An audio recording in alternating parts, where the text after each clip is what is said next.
guys, Mr. Fluffy Pants here. And today, guys, I just got back from seeing Angel Has Fallen, which is the third movie in the Has Fallen trilogy, I guess, now.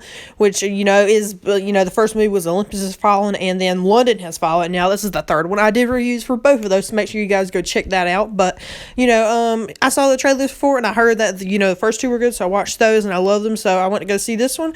And I will say, this is probably my favorite of the three. Probably, I don't know, it depends on rewatches, but, the first part will be non-spoilers, and the second part will be spoilers, and this will probably be a quicker review, because I'm kind of in a rush right now, but, Angel Has Fallen is pretty much, Mike Banning, he is framed for attempted assassination of the president, who is now played by Morgan Freeman's character, and, it's him trying to, prove his innocence, and trying to take down the real bad guys in it, and that's pretty much the plot of the movie, in case, you want to go see it, but, the action scenes in this movie are great, and I will say this, it wasn't the trailer, so it's not really a spoiler, but Mike's dad in the movie, he is awesome in the movie. Probably the most standout character other than Mike. But, the plot's good and all, but, the action in this movie is just really great. And I'm also, really like this kind of movies where it's like, oh, they're framed for something, and they have to try to prove their innocence. I always love those kind of movies with those kind of plots. So, this is probably definitely my favorite of the, three so far, since I only watched, each of them once. For me to really decide that I'm going to have to watch, all three of them again, but I think so far this is my favorite, plot-wise and action-wise, because, the action in this movie is really, really great, just some of the hand-to-hand gunfights, and I don't know, it's just really, really great, and there's even, like, a truck chase in it, which is really, really fun to watch, because, the police and the FBI and the, FBI and all of them are trying to chase after Mike, trying to capture him, because they think he is, the one that tried to assassinate the president, so, that is really interesting in the movie. And, that's, some of the, like, beginning parts kind of drag out a little bit, but, for the most part, this movie is, like, high-speed action throughout, and if it's not that, then it's something, pretty interesting, but... And then there's one action scene with Mike and his dad. I won't give too much away, but let's just say there's lots of explosions, and it's probably, one of my favorite moments favorite sequences in the movie.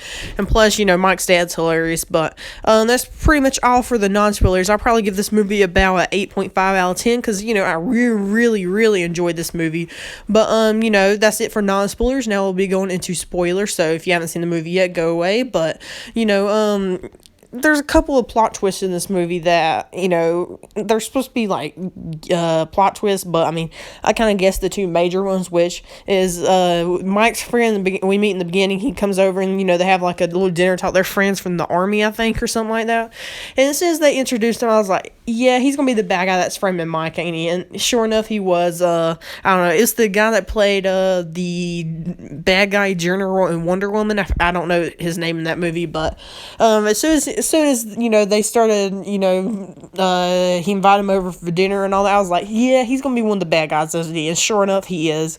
And then another plot twist that I guess was the main guy that's kind of, hiring that guy's team is the vice president, because, the president, he was supposed to be dead, but Mike saved him, because he was the only one out of everybody on his team. Whenever the president's assassination attempt was committed that survived, Mike and the president were the only two people, and the president's in a coma, so vice president takes over, and he's like, yeah, let's go to war with Russia so they can lease out Mike's friend contract killers, so it's pretty much make money pretty much.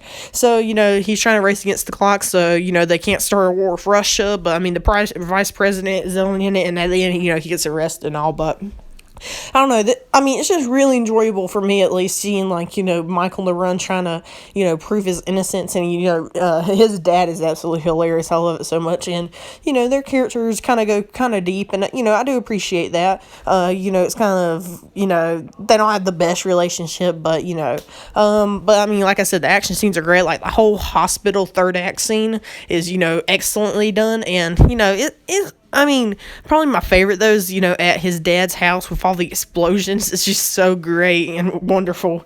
And, his dad's hilarious, like I said.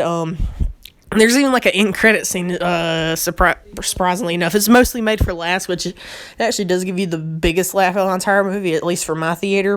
And surprisingly, my theater was actually quite packed, which I was surprised about, because, I mean, we're talking about, like, John Wick 3 levels, which, is pretty packed, which I wasn't really expecting that. I didn't know, because I didn't see the other two in theaters. I didn't know, these had such a following, but, this movie's, like, really enjoyable. Like I said, I'll probably give it an 8.5 out of 10. I really enjoyed it, and probably my favorite of the Has Fallen trilogy now. But anyway, guys, leave your thoughts on the movie down below. What would you rate it, and what do you think about the other two? But check out my Twitter and Discord, link in the description. Like and subscribe for more. Check out some other videos, and I'll see you guys later. Bye.